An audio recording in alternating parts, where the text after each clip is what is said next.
री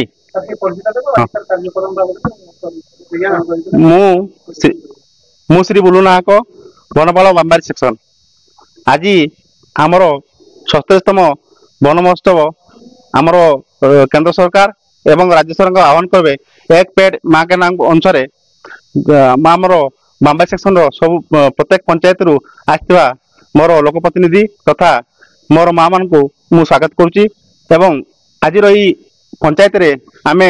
जो गछ लगेले ताको तार रक्षणाबेक्षण करवा ता संगे संगे आमर दिन दिन जो पृथ्वी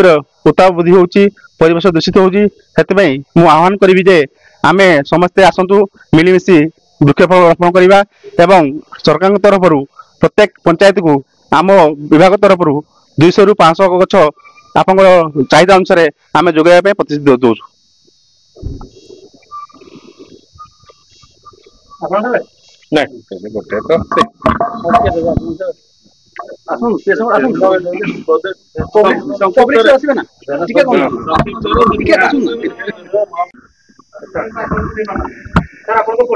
मो वृंदावन महंत चंपुआ रेंज रो रिप्रेजेंटेटिव एमपी रिप्रेजेंटेटिव रही एवं गुमरा मंडल सभापति बीजेपी रो सभापति आज ये माँ गछटीए जो प्रोग्राम रही आज आम ये बड़कालीमाटी पंचायत रो पंचायत ऑफिस रे गछ आम लगेलु एवं एठी प्रत्येक पंचायत को आमर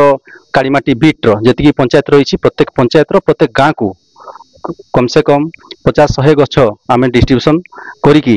एठी अवेयरनेस करने चाहूँ एवं धीरे धीरे जो जंगल अवक्षय होउछि तार भरणा करने ये कार्यक्रम चालू रखीचु। आज 20 खंड गछ लगे आम स्टार्ट करिछु एवं या परे आमे प्रत्येक गाँव रे जनसचेतना कार्यक्रम माध्यम रे आमे गछ लगे चेष्टा करिवु। सुरेश कुमार कांडी नयागढ़ ग्राम पंचायत सरपंच कौन को आजकल प्रोग्राम आज जो 70तम वन महोत्सव आज उद्घाटित होती बामबारी बीट कालीमाटी ग्राम पंचायत रे आम आज गछ लगेचु समस्त को अनुरोध करी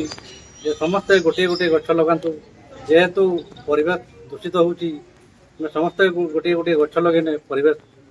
अम्लजान आम पाई परिबा तेणुक समस्त को अनुरोध कर समस्त गोटे गोटे गछ लगा।